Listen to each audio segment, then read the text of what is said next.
You've developed a terrific lesson plan. You have good questions.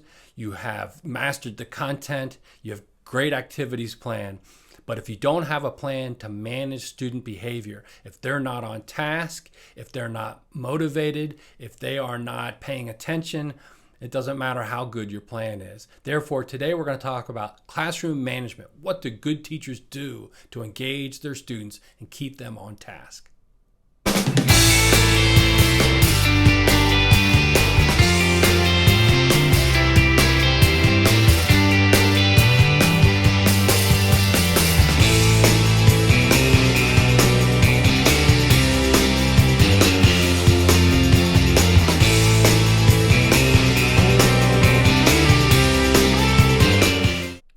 Teachers who are effective with classroom management know that it's best to stick with the least invasive approaches. Don't stop teaching, but use them to make sure all students are on task. So my question is, what is the least invasive? You might have a couple different answers, but why don't I show you what I think is the least invasive approach to classroom management? And I would say, engage your students.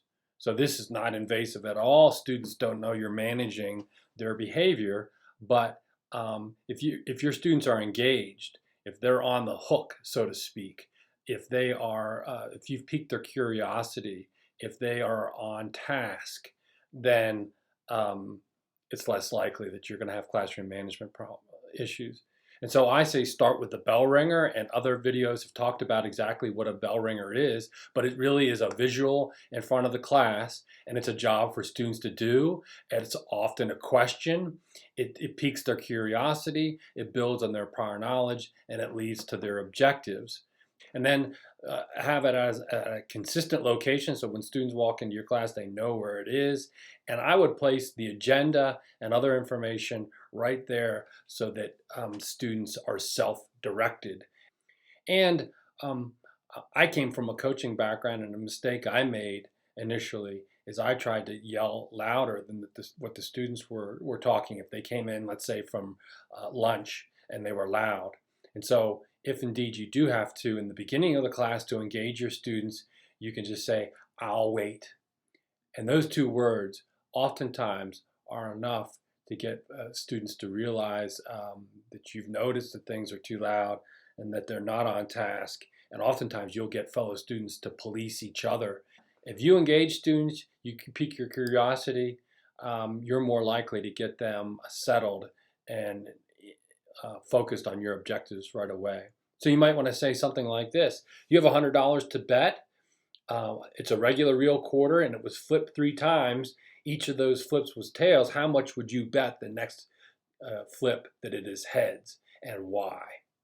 So it's a little bit of an ambiguity. It's a curious question. They really have to think about this. It's in their prior knowledge and previous experience. Everybody knows about coins, but we're getting at sort of a misconception here, and you give kids a chance to sort of bet. And I picked 100 because this is sort of maybe a percentage chance that they feel like they're going to be able to predict what this next flip is. So that's the engagement. Students are engaged. They know they need their textbook, their notebook, and their pencil out front, and they know to put this answer down in their notebook.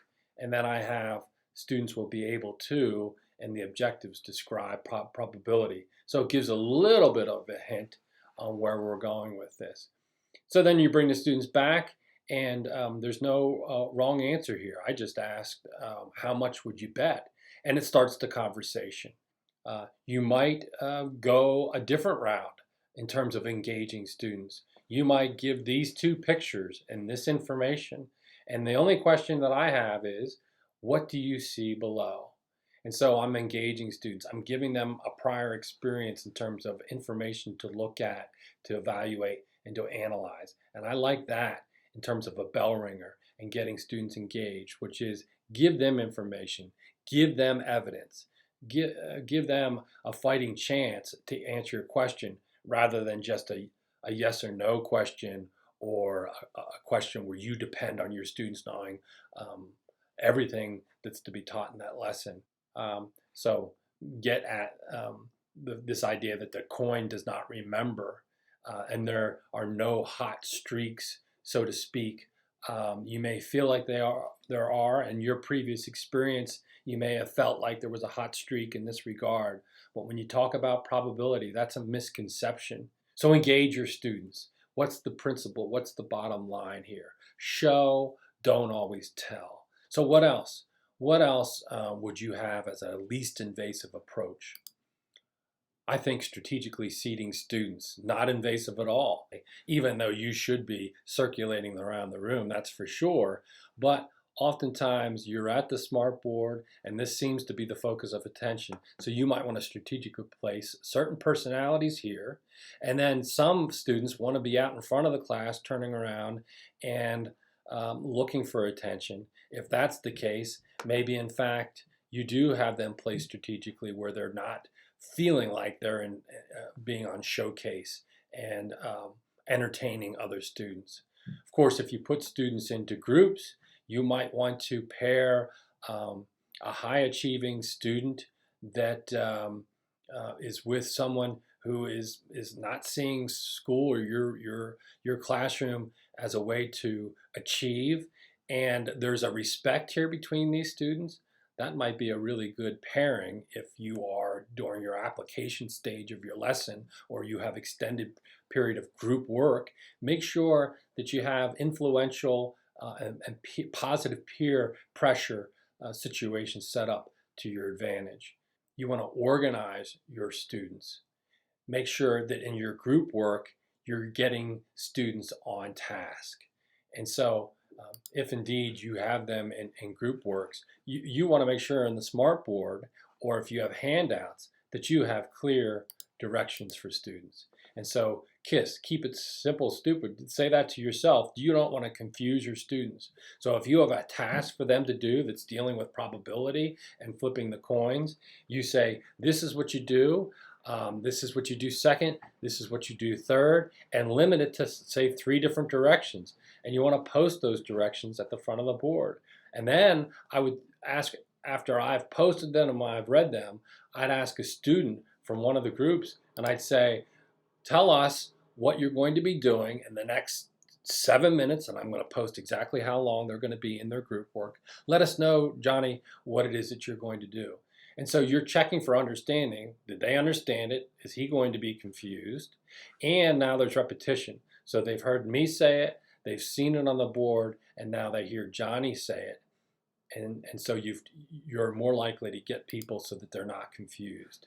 Put them on the clock, as I said. If you've done what you're asking the groups to do, you can be assured that it's going to take them twice as long. This idea of hands-on is good, but minds-on is better. So not only are they doing something, but it has to do with the objectives. It's not just construction paper cutting and pasting in a way that's not connected at all with the concept of the principle you're dealing with. Minds on. So hands on, but also minds on. Those are the best things to keep students engaged. Have high level questions for the groups to answer. And so if it's dealing with probability, make sure that you're asking these application kind of questions. Provide the evidence. Maybe it's an artifact that you pass out. Maybe it's sounds, videos, pictures, chart data, case studies, whatever. If you're going to have students in groups, to more likely keep them on task and keep the classroom management issues to a minimum. Have them analyze the evidence that you've provided, asking those high-level questions. What are the patterns that you see when you flip the coin? So on and so forth. And then you want to go from group to group to group, making sure that you're, so to speak, keeping the sheep or the flock going in the right direction.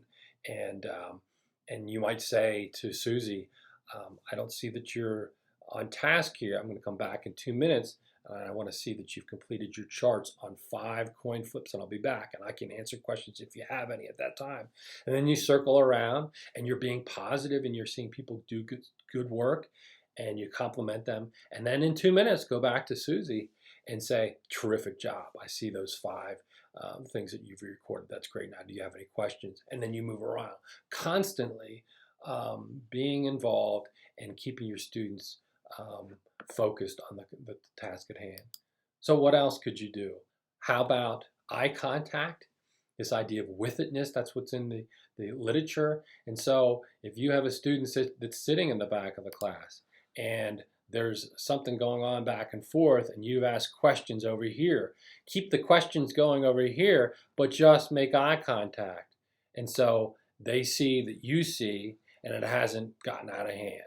And so if something's going over here, you see and they see, you're making eye contact, and you keep the questions going here. You don't stop. If you stop here to address over there, look at how many other students now become off task and they're listening to you address this person. Keep it going. You can do two things at once. You can both ask the question, listen to what their responses are, and make eye contact. What else could you do? What would happen if you walked and stood over here? Right now, this student is looking up at you. They know you know, and it's stopped, and all eyes are going back here to you. And so you keep asking the question, and then maybe you move on here. But you've kept your proximity, that energy level, and you haven't said anything, you haven't stopped, but the message is absolutely clear. The concept and idea is you want to make sure that you're staying as in the low invasive approaches. Don't stop teaching. And keep making sure that you're using these strategies as appropriate. Catch them being good. When things are good, you are overflowing with authentic and good, high energy praise or recognition of good work and pointing out what you've heard a student say. And if you're not getting what you want, you can temporarily remove that positivity. And students will start to get the message. What else could you do? You could, if you have students here in the back and you had to come over here several times, you had to make eye contact, you've used proximity, you can say to this student, I've just put in my drawer a detention slip with your name on it, and it's going to remain in that drawer if I don't see the behavior that I saw next time. And so next class when they come in, and if any of that behavior happens, you can just make eye contact and maybe point to the door. So sometimes a punishment withheld is more powerful and more of an influence and gives you more leverage to get the kind of behavior that's needed in a classroom than actually using it. Because once you've used it, it loses its effectiveness really. Being in touch with parents and guardians, this is important. And so it might just be one of these, hey, I know Mr. Johnson, and Mr. Johnson would not be happy that you're acting this way. And I may have to have a conversation with him. And so if you've got a good parent-teacher relationship that you've developed over time, and that there's a trust, and that's something that you should definitely have a part as a goal as a teacher, that can also help you in situations. And then finally, the most invasive, look, this is like the Wizard of Oz. Once you see behind the curtain and see who the wizard is, sometimes that demystifies your authority as a teacher, really generally, or 99.9% of the time. You don't have to get to the most invasive because you're engaging your students and you're keeping things focused on learning. But it's nice to know in the back of your mind that if need be, there's a call box, or there's a phone, or if you have a system with a teacher next door where a student can be removed and sent to that teacher next door. You have a plan, and that's what this is all about. Having a plan, keeping your teaching natural and moving forward so that you have a good classroom management. So this is Keith Dills, Dean of the College of Education at Slippery Rock University. I'm the Pittsburgh Pedagogue. I hope you have much success with these classroom management techniques.